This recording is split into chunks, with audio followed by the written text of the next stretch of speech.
Whakaro whaku. Ia ngā whāloalo e lau whiowale a kaua. Ia ka kia isi o manu mau pa ia. Ai, kau ia ngā o whapai ako whakaro whakuai ma le ngā whāloalo. Ia ma ia lo se nge fiaf. Ai alo whasolo. Ia sinim ka ua o kako koe whenua i kako porkarame. Mari lava. Whaua winga pea wāre whafunga anga kako afu. Ie lava. Whakaro whakoire. Karenga i alo po. Aro? Alo Lofipo, so i fua mo malalangi ma. Aro te fua. Ko ingo po. Nā raku ngei pē ke au lea ngā ngawa au le lei mai ngā ngā. Whakaro Ole seio ko inga ole ia kaua rea ka ko karo ngoi hoi le. Ole puare la ngai anga ngoa lau se heire ko inga. Ia, ali lava. Ia, manatu le nei a fiafi. Le Vaipua tātou whenua i ma sila whai fo i lungo pe au ma ngalu le ea. E ia upu māsani o le atunu, te mai e. E tala ta aso le lai. Ai angi fisanga le matangi. E ta iao ia le landea. Ai whaasino folau ia le tapu i tea. A whai tātou te tango seu i le apai i le afiaf. Tā te tali sua fo i malalango i le aniva. Lau tō Vaofilifili malae fa pe fole fa utanga fa utauta. Ya ma fa fuata i fo ile tau wa fa fonga Samoa. Ya tato wa mai man ya manong yo lolo. Awale tupulanga la lo wa Samoa fa talo fatu malengang fa lolo ya ma la fuatu fo i mai le to fa me fa utanga fa eva wa Samoa malana mai moanga nei fiafi male tapo inga. Okay. No, lo sau no. Aro sau no. Ya. Vaipua, ma koe. Pa fero i mai ama le whāroalo. Ka fuero swafa. Ka ko por kalame. Yeah. Ya. Whakai. Po. O le ua ka koe iai ka ko whamoe moe ringe fo i kula fiaf. Yeah. O ke mangaku fo. Ya. E mongi a upua le tunu. A ungoa ka kou male kua. Le se mea ka kou ke mwhaia. Yeah. Whaia mea uma, mwhai ngofie mea uma. Ya, onga o whakasi mai o ka kou mukai le langi. O leo o ka kou fisire whaia i ruma o ngu, aere o kua ngu. Ya, mar ka kou por kalame. Samoa, ave ia lo leo whai masui o por kalame. O le Vaofilifili o Samoa. Ma kou ke whawhero ai aku mo whakaro whaku lau kou pa ia ma lau kou maru. Pa ia whan malo, pa ia whan e kālesia, ma pa ia whan e akunu. O pa ia leo ro kako sapi e ngei. O pa ia ma maru ia e leko e vaea le whala oko pe rupu ia sua ma marikoa. Leo o kako se e whariseu. Masao i mao mari. E ai ka konga o porkarame. O nga mangu i kako kai me pupu. O va pele se ka ofi. O ko pa ia ma o ko sa. Ya ngungu aku pa kinge o kausala. Ya ku mua mapule. Ai ngai kai marva o fonki. O le lako whakua e ngā kausi ngā e whawhainele i o ko pa ia ma o ko maru. Peo iei se leo kako porkarame pele ai. E ku mau a e whawavau. Langa o Samoa o le aku ngu kofi. E leo se aku ngu kariola. Karikau konga. Ia a kara kofi Samoa. Me lea. Ia alo maia. Kako porkarame foi ninguém vai aso. E ia ngā waku pēra kako porkarame. O ngā au se kaiala. O ngā au se whangu mas whamangako.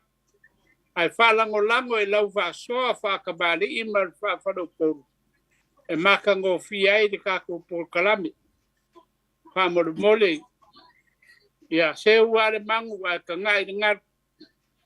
Olo fa fonga au ngale kua maka kinga matua le atunu. Ia pai malu ka ko faiva. O foi de ver ngau mo me si ia niskulang ia fa so fa kabali. Pa so mai fa fale o pon. Ia o nga manga ia le ka ko por kalame de fa ko ngua ka ko por kalame la ko fa ma la ko fa kanga. Ia alo mai loa. Ia ala ka ko por kalame por ka ko kai. Ia fa pa ya ku le balangang fa ro. Ia. Alo fa tai. So tu mam tu Vaipua. Mana tu foi o le ka ko o lor ka ko por kala me fa kula ga inga mo ge fia o ki foi ka ko kaimi ya me se foi o spina ngalo o le tu no e fia fa so mai o e inga u po e lua Vaipua ma Seao'omālō mo mo foi nga inisi foi o ka mali o le tu no ro ma ko ngo foi ngei e pone a sa formation a finga ngalo ya ke o ba ku pe nga u po e lua e fili mai ele pau kau kanga fo ia ke uruo ka mali o kako o kala meia me se foi o fa so fa fonga mai o tatu tru o le upo mo foi le Vaipua ma Seao'omālō o le upo foi le masangi ang ka fa longo ia o le ai ma le fo me a losi o le ai ma le fo me a losi o le si upo le se e fia mo po le ma fu anga o fe me mo mai ia ava o ia le for e kele o for o le la kasi ma le lupe singa o le la kasi ma le lupe singa le pe o ngai upu ia mo mai fo e kamali o le tunu wai kala ngoa fo i me fai mai ia mai si ave lunga po kalame a so mai fo i ngai kamali o ma ko po kalame ia me se fo i o fa fonga mai mal fa so al tato tunu o le upu lea Seao'omālō e luanga i upu ia se fisia pele ia Seao'omālō o le momoe mal fali ma le taulua ma le tuna upu ia Seao'omālō ia o si upu ho ia lea Vaipua talita oto le ngase o malolo ia ma le voi lea o le tunoa faiva o le aso e pe ia mo fa long foi le upu foi fa pe o le tu no fai vo sa me pe o sa le le pe a sengiang ka fa long ia e mga upu muri le avanga lima ia wanga upu ia nga foi le telo tupulanga le bawa ia Malaysia tato upu le tafatafa ilang ia e pe ona upu ia on ka ko e se me o lo finanga loa ia tamam tu ia Vaipua e taimun muri ia o le mai fo fa so tato no mal fa lo ia fa so male to talenga vol tato por kalame a fa fo mal tato no manu ia le fiafi no so no ni kalai lo po ke ma ku lava pa wau real ka ko po kalame la ngai pupu ka ko kaimi o le upu le lela o kamua o le upu le o ai ma le foa me alos o le kala fa mau fa pea o le kasi le ko Samoa sa ia soia ka ngofo le fanga o le fanga sa fa mau ku ka le ngo ia los sa ia me an kam fa ia losi da inga sa ka ngaloa manga fa i fo mai me ale langi ya keia pele sa e finga los onga bal au lo le losi longa langa anga wo waru lo la ko fai va fo le ole la loa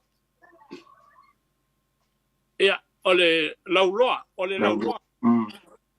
waru lo fai va le su ai se la ko ngapia po se la ko fa o se o mala ko lunga la ingo sa kan lo alam ia e mau ar fai va kala fa man ko mau ar fai o ma o lo le o o losi malanga au malanga e le lang. O aku loa ka waku o lai po. O lai moe le ainga sakang loa lang. O aku loa makanga ia sa aki rumo le awala le fale kau kongo le fale. O kau wal au lo leo losi makamalo loa la ko malanga ia kang loa lang. Maronga ing. E o mai si Faasamoa la ko faos. E anga o mai lo le ui uma mai ai numa mele sai fai. O le ui mai ai de mele sai ma ko fo ma se se. O le o ku mai a ka me anga ma se la ka kia pasasa ilalo ka ele. Le ai ma se singa sao.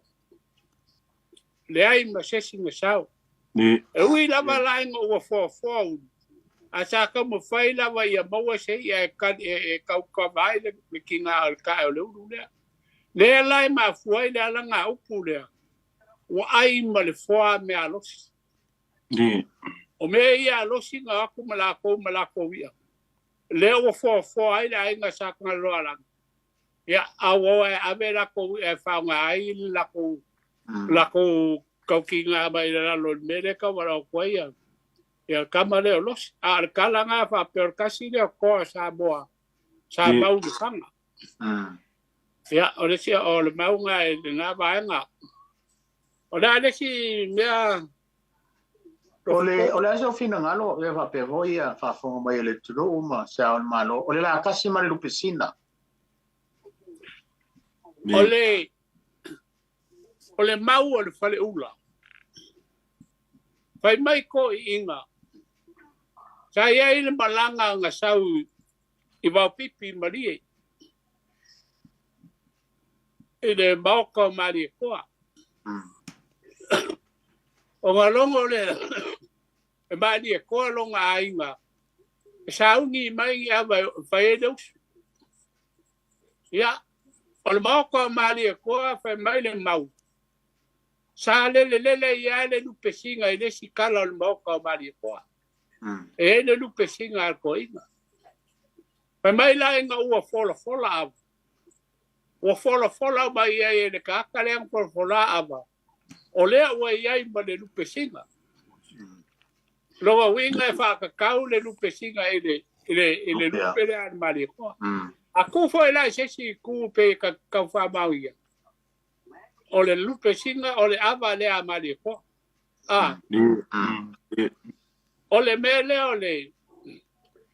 ole afo ole lakas pai mai le mau ko inga o fase se ngisi de upula lakasi ele kunga senga nga maya kasi le la mango ele ai pai mai ko inga ole lakas ole avale la ese ama kongol pu e ava e la lakas ai e lunga ngala ka o le lakas ya pe ya le pese foi le wenge o le lupe singa ma le lakas ava yo ya pe ava yo kamadi ya ka kere fai e ka se kala fa pe o se kala sa o le apolea le anga se kai minga o folasia le o kamadi ia nga e fa le ula o mo kwa la wi ya ka ia nga ia ma le lako mau Pako maka anga wha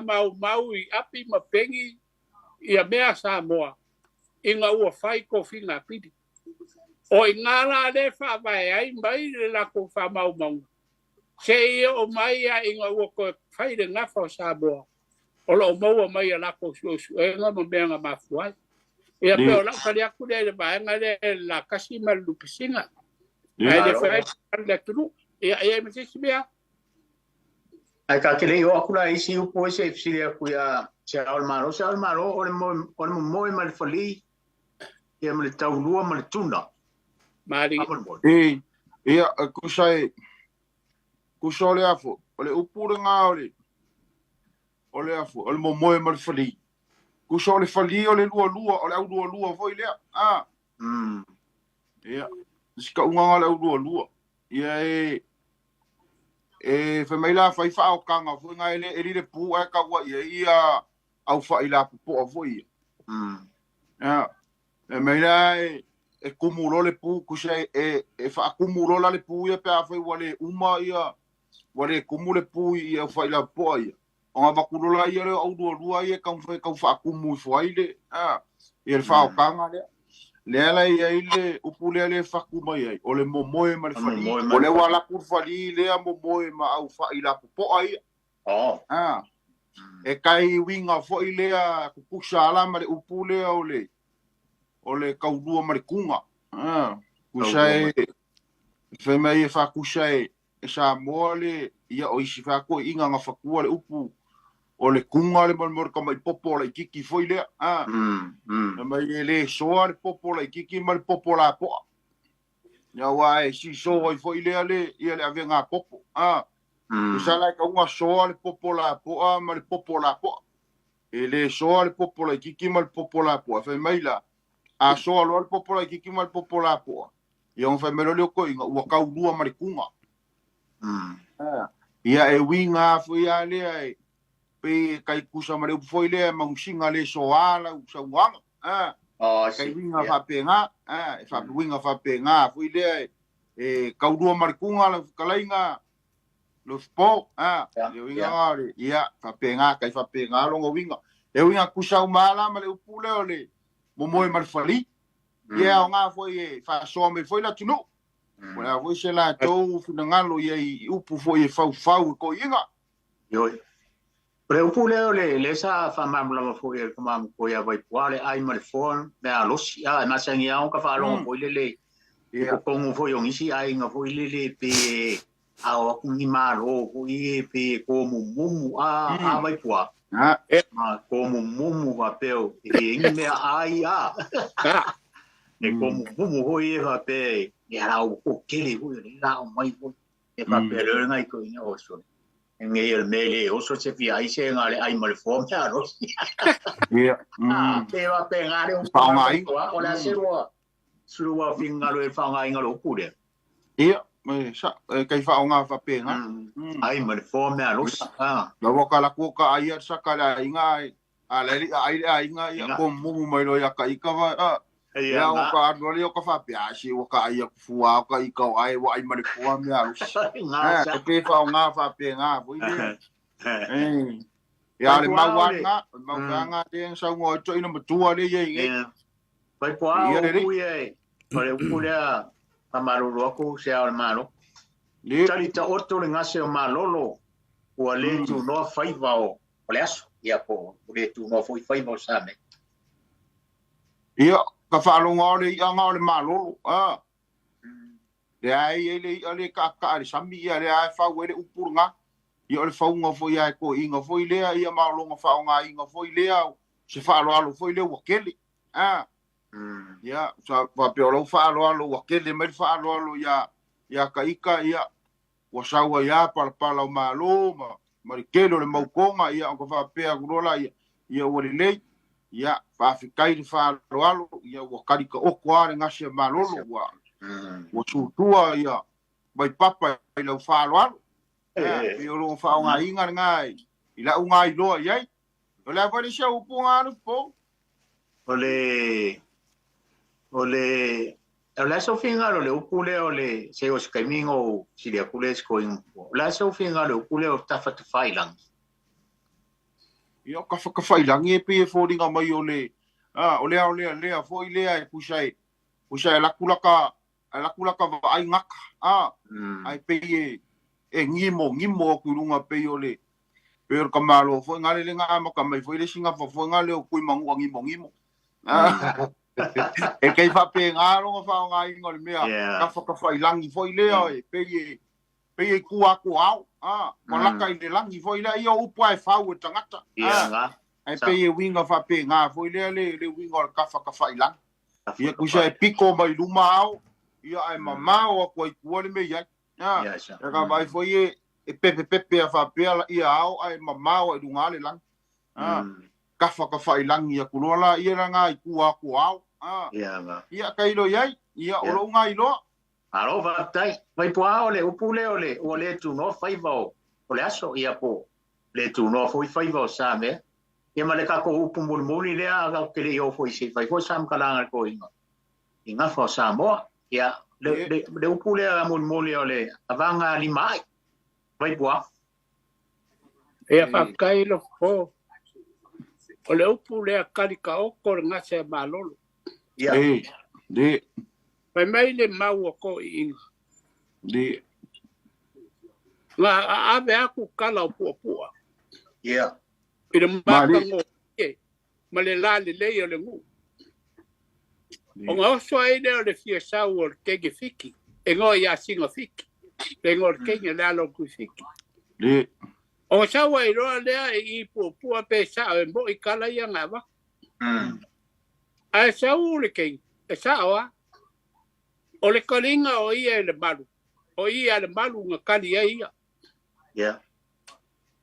o mea ko fai o mea kausa miai o whaaloa longa whakupu mu whakamari ngam kua whai uma I kengi rea o ngā oro le kaimi wa kauma mai ai le kengi rea o whakura leo singa whiki ia le malu o le a o fwoi malie a ko kolo loko mai bongi a kalai ngā waka ke unga whakupu mu whakamari wa o malie a ko koa ia anga paulea o la ume a lofa le ia ke oe malongu o la ui a lea mu lo o le ia lea le ngai o le ia ngai e ko ke kali vai palolo o le vai palolo o ai foi o ke topa ngai a novema o ngā ko ke kali e kali ka okor ngase malolo o ngala lenga ma fo mai le upulea kali ka okor ngase malolo kali fia lau ko wia o la ume alofa nga mo ko marka ko ia ole kali aku nga I la ulea mau de vaenga lea ia ai kala lasia le tudu ole si bele nga mai lo fo le foi failang tafa ilang matanga nga u fa longo I ko ingal makongu alangi le lei mai kai van ngi mo kai kwa au kai mo nga chau on va pera ko in o sem kwa ma ngai le lang mu mai kaf fa ilang pe ka u ya lang le va ma le lang ila ka ke ba ku ye o ingar kaf fa ilang pe o ku piko nga le lang le ka ko ke ba ya ku kai ngai ba benga ya pero kasi nga mau ako inga ba ako walangu pa audi mai ia fa o pero fa le kongo o ka fa ila yo ba ko nga ki mu nga be la sa pe fa pe nga le winga Lofipo ora ude mau de ba enga la fa le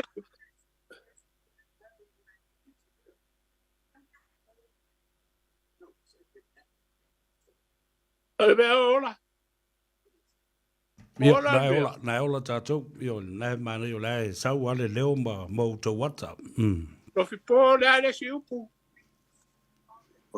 ai pa ko le mi ne be ole tu no fai vole aso o ole tu no foi fai va sa me ia o punga de falong e lua upu a Lofipo ia ole ku ngo fai va sa mea o le ngu ole sa mea e ye la ko fai va masangi o le lauloa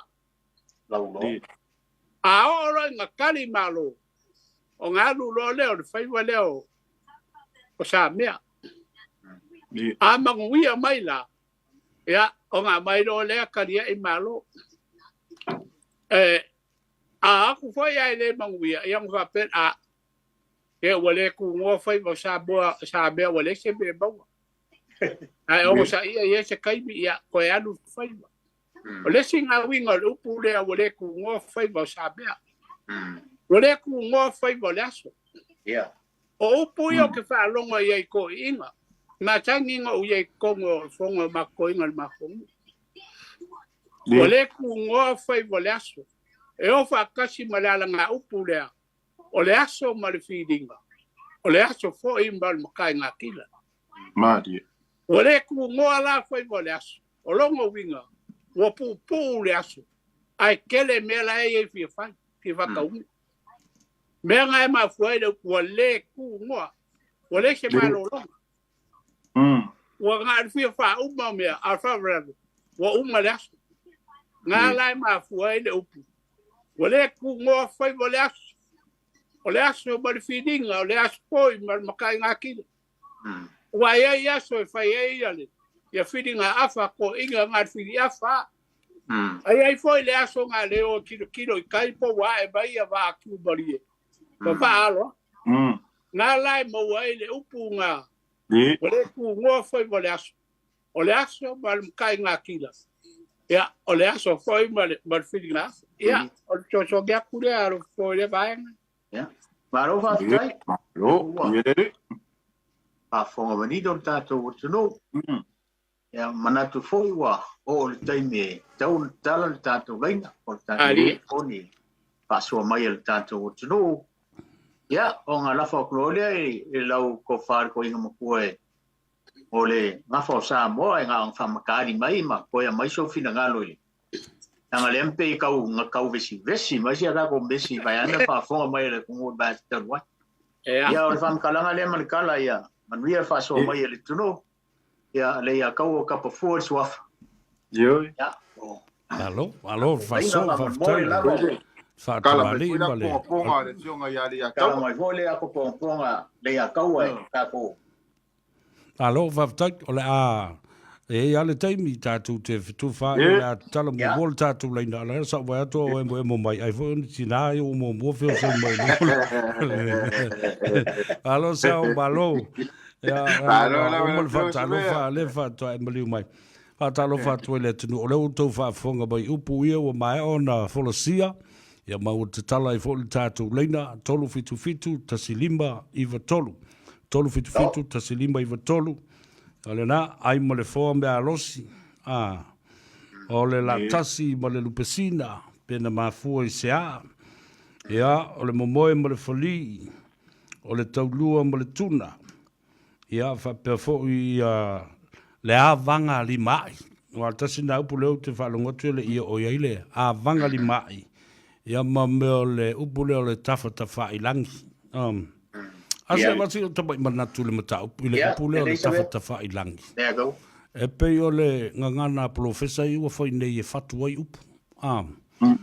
O tafa mai o le langi awa e masani o na wha ngā fo e to ina le teimi te tala i se langi pe o i langi pe wha pea tulauna ni o langi le sau o le langi o le tua langi ma le lau langi ma le tafa i langi.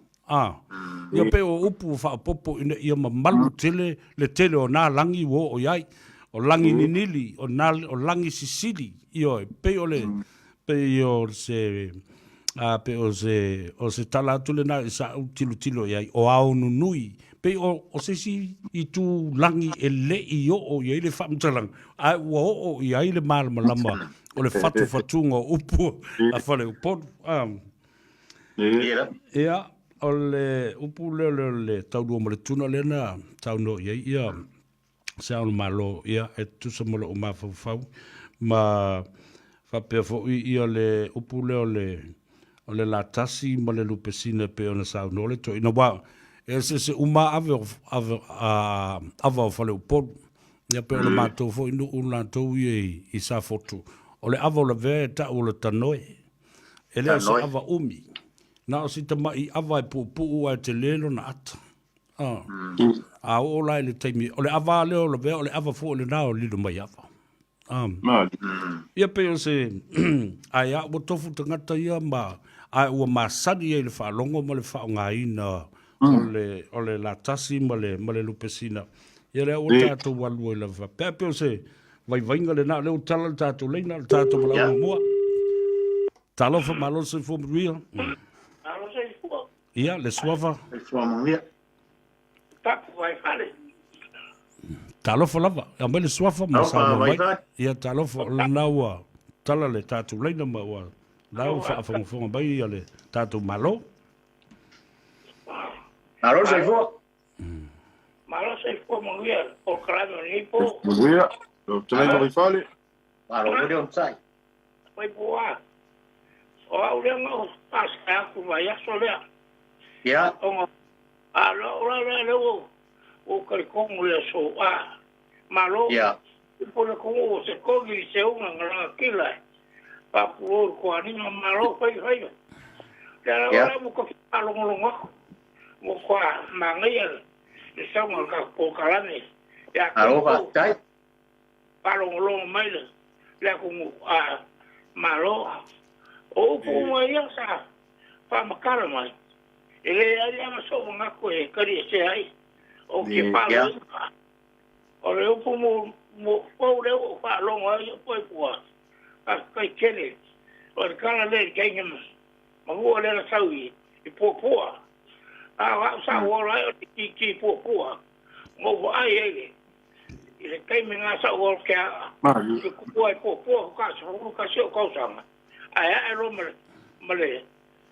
male ya le pupua o fai nga siko pai so nga siko tingo ro kama e o ya le mau o ora no ya o wei ni pu so le la I kanga ka o mo e sa o ni pe ni so dia e mo ni era fa ku ro kara ka o ai se me ka ke wa mo ro kai e vai o pena o kiere a sa ro foi pua o lia le mo ko le ngai ya a pera yengi maro yo kai ya pai lo ko kai pa pa umonga a kali lia ya o la fa so fa se kai kele lo ko ga upu si fa lo pe o mangingo ma o fa I ga upu ya pai mai le ko ila so mo ku ya pa me ka che yo ko ma fa mau I lo ranga ya au pura ele ko serwa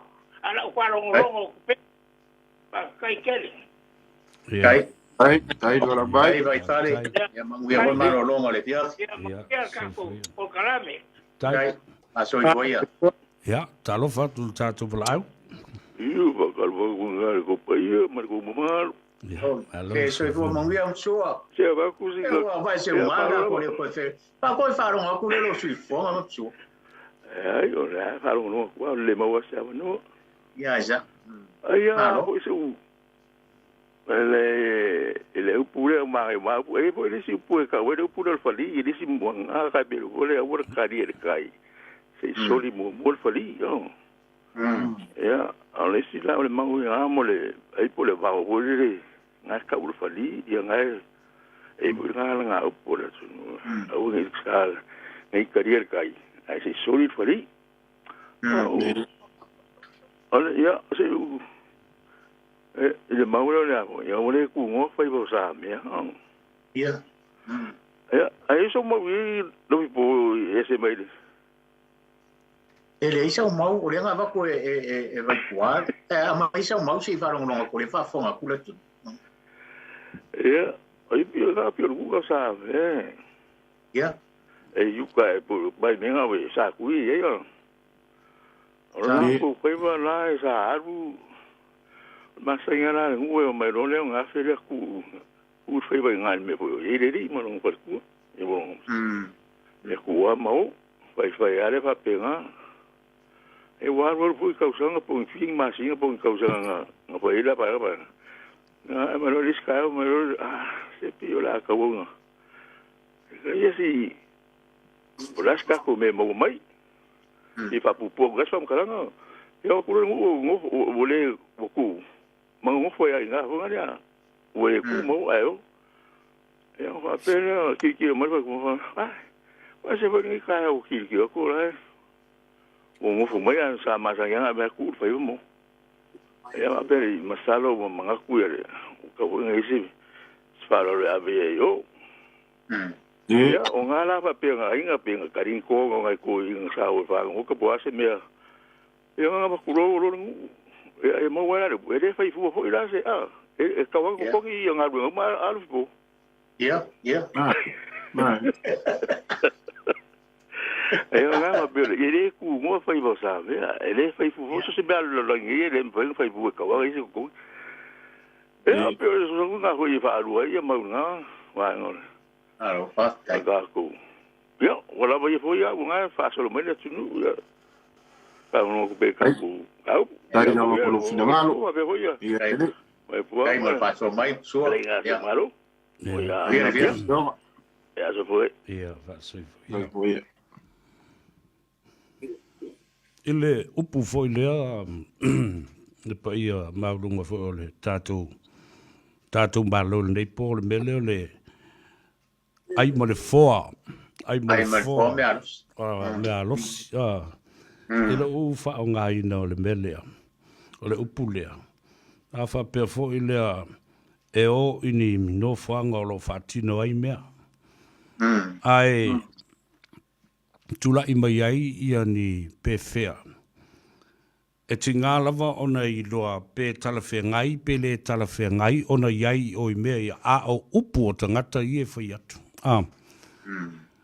Oni upu whai, mani upu le manuia.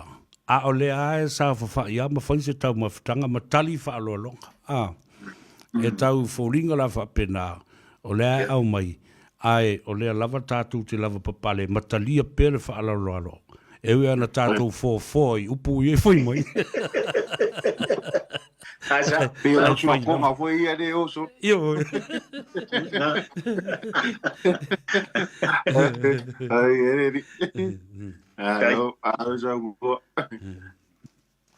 Ja, alo fatali pers tātou vala au le foi uto es full minute ona tale o le tu lai vai le fa fonga bai le tunu ya a fai o le se vala ya o da la fotu la ia le se va wol por kalambele te mama tu ya Vaipua ya pas kai se vea kai le atua ya Vaipua e koe kalai mai ala ko fa ma ko ka ko po kalame na fa Samoa ya afkai Lofipo e Seamoā e mai ale a kaua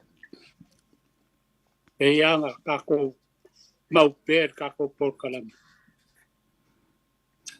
e de ia kako se akoa hoi la Mari. e ka liu ho ia po langa le mau Samoa e ka ofi ese da tu ya ia ma sexy o ye te kari kongunga o le mea saa o lai a keia. Ai ai los ka ngaka whai mai o le mea saa o lai a keia me sere ka whai a kua. Ia, e sidi pe anga le whanga o mai ngaka. Anga le mea kongu anga ka ole. ole ai kui Ole ai kui. Le ai kui. Mari. O la kongu ia sa iei de whale ula le Samoa le uai whale ula o Samoa. Sa ko fie ki lau eki al sanga. Afa masanga maua le lua o whasiko o kai. Ko e lo se o se lauri. Mangu sau loa ku unga lalo malapa. La vea uele sa fok. So alo faku o sa maunga. Sa seve kai sirika lo kofanga. Kai maari e kime ngofari. Ko aku langa vainganga. La vea leiku po sa fok. Maua lai vau ngelu o marie. Ape ia pesa fasiko uka. Uka ia anga whale a kua le pā. Tenga fo lava i o ange whanga. Kua ko misi leki kufunga sa lai lua. E poulo paki dau moenga. Le ala miseri ki songe fasiko uka. Li o kusi ofo si umu. Ma ilo ngu i ali i sei pere vai ala. Kuri au pupu whafulu o le konga. Le enga le solo pio loko whanga. Kupola kiki o au whanga. Wa sawa muri ngu o fasiko uka. Au e lua whaku e ngari o le pā. Le asi sa le vāo sa singa. Seu mau kawha ngu mau whale alupo. Kapua i Filipo sa ngongi. Ai ongo kai soria whale alini fasiko uka. Koi ma seve fuea sa kufia. Kai ma lele whale alupo. Ka whasao iwa. Koi sa alenga se mgo whai ai. Ma whaka pe migila o a whenga. I o koa mangu ngā le whale ula. Le anga la kou. Au mainga le ngafa o Samoa. leo wa ye ni fa pungo wa kalia leo el pare mia ma leo malo se nga kai le nga fa kongu la leo Samoa ai ese nga fa honga le bo su papa ele ya papa ma o su papa ma ya papa ku o su papa ku ya papa ele o su papa ele ya papa solo wole au nga ko le lo po nga nga fa fa wole ya peo la una ko ala lo aku Lofipo ma inga isi la fia ye la ku ele o se ngafa Vaipua ele o se ngafa por kalami ale ngafa kamari im faila unga Samoa mali o Samoa a ko le wa fia I o polu mo sawai ele la si me ka ko apa ye langa o le wa ko ku pe fa ilo o le ka ko o kamari ia I o le ku sa ia le ko fa ma le uka Leang ave ia le fionga ya kofinau. Ia le porkalame lenga ia fai. Ke io o wharupenga ungu, o mawaenga, o kofinga, o kalaku o Samoanga mua, o upu kai kasi, o lo ia uma le kusi lea.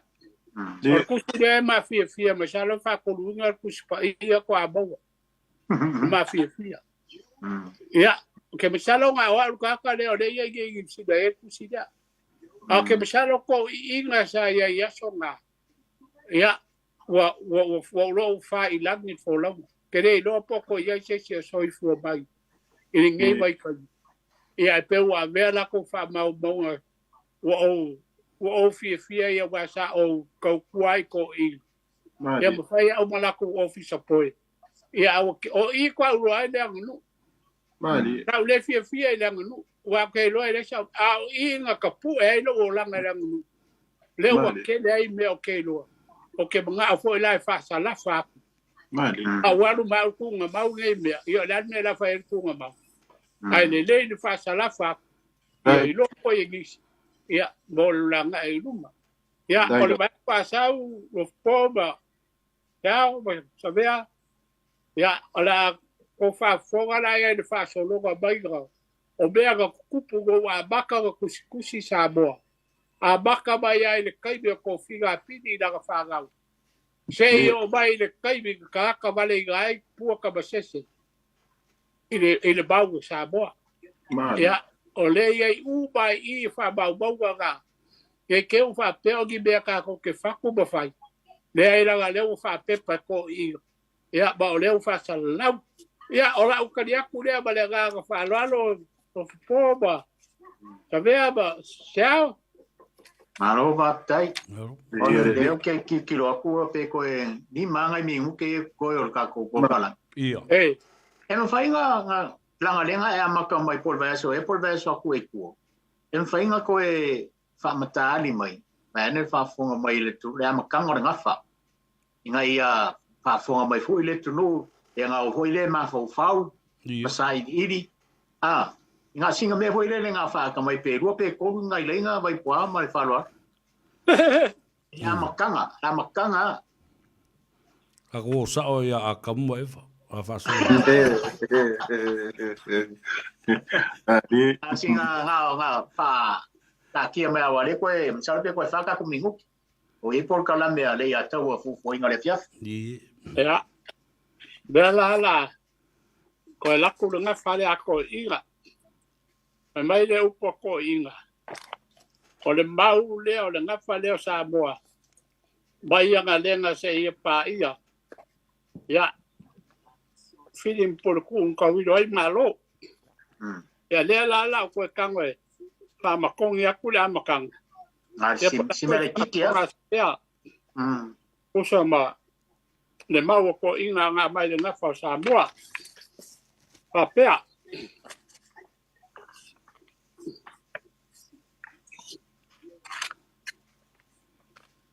Sen mea le anga li mau. Au papangi di malulu.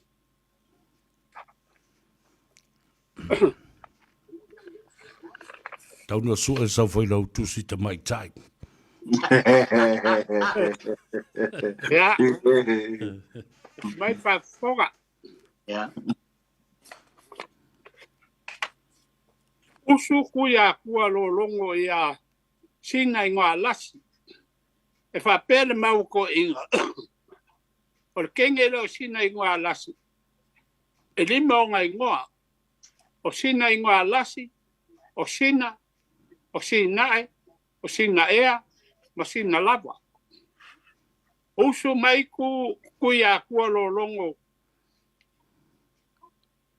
Ia sina ingoa lasi fae le ngafa. O lolongo le lua. Ma le kenge whakausala lo le leifkele. Usu koe o ngaluma ia whakausala le leifkele. Fae le ngafa. O laka ngoa ma laka swa. Usu koe mangua li ia kama ia laka ngoa. O langi whikau pe ai. Po o vai langi le kenge. Usu lufa se iku ia vai langi. Fae le ngafa o mangu. Usu mai le kui mangua ia mangu. Fae le ngafa o paingu lasi. Mawale ngalu. Usu mai le kui konga whaasau kere ia paingu lasi. Fae le ngafa o lualo fai ngā ma vai koe whanga. Usu kui kere ia wale ngalu. Fae le ngafa o fola le la. Usu fingi kalanga ia fola le la, fae le ngafa, o ria maangaia, ma le kenge o le kupu. Usu ngongu mai fede ia le kupu, fae le ngafa, ngau i fale ai.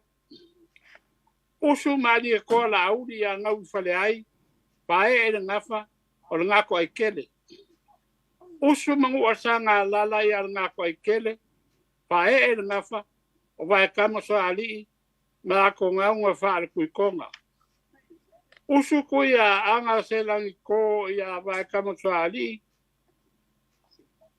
O kuia anga pae le ngafa. O kuia anga kamalangi.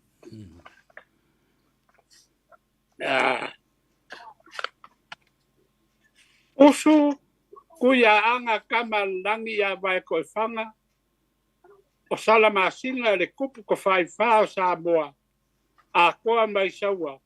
E o i angalenga. Mau. O ngau koe waku Lofipo. Ko sa malofingalo. Ia. Ngā se me fwoi se whaafonga fwoi le tunu uma. E an me fwoi le ka koua ka kola i ki rea onga me ane whaafonga me le tunu. Pai ka ko homo. Ia. A oi lau whaafonga manino le tunu. Ia. Pai aso lea ia. Ele se sio mau e kari. Ai kari a o e vai aso.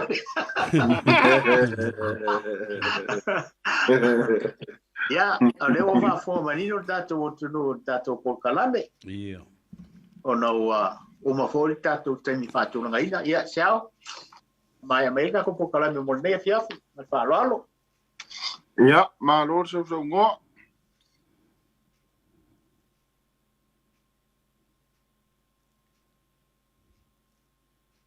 Ma lo foi le on sa nge fiafi ya fili le fiafi ya o le ala va se mea wa o yes tau fai ngala wa fil ya pe o ma tu fai atu ile a to ile ya tu va e ma tu ai na ila fa le nga folu ya mai se foi o la to fa sai ya wa ile ya ma to se atuanga ya ai tala soi fu ile lo fole tua ya e to moli atu ro to soi fu ma so ma tu wola ia ile na foi vai aso tato po kalame fei pe ia so lua te tasi o le ase upu ua le taula ulu ia ua so poutu voi lau whaafonga Samoa ia ma lua vifale lau whaafonga ia e toi foi mai ia i matou ia ai nei fiafi ia o tato po kalame na mai a Vaipua to mamatua ia mai se o le fitalainga ia Lofipo ia o tai foi so le fionga le ia taua ia malo fatau waa ia manu ia tele nei fiaf le ava mal fa alwal ya Dai ko ia Samoa. Ile atau fa tele lava mana tu le ua malu maundu le fongatia ma ua tata ngata fo ia la au le vao ma ala langa fetu o le tai au no ua sopo sapo manu sa tau mate fo ile te pe tu mania le lava fo i sa usu fa va savili ia le ma to i fo i le mamate i le alo vale le whaafonga tā pua i le atunu. Ya, le fo o tu le lau. Ma o lele fo le tava e sa tu fsia o le faiva ia le titai. Fa fitai le fa soa fa te mali i. Ia ma le fa utanga fa fale upolu. Ia manuia tele lo tu sa se fa. Tātou te whelo i pēr. Manuia fo i le soipua tulu i ma le soipua ngalue. A wā Samoa. Aia manuia fo i le nei a fiafi. Soifu ia ma ia manuia. Ia soifua. Soifua. Soifua. Kalame o koi. Ia, Faasamoa.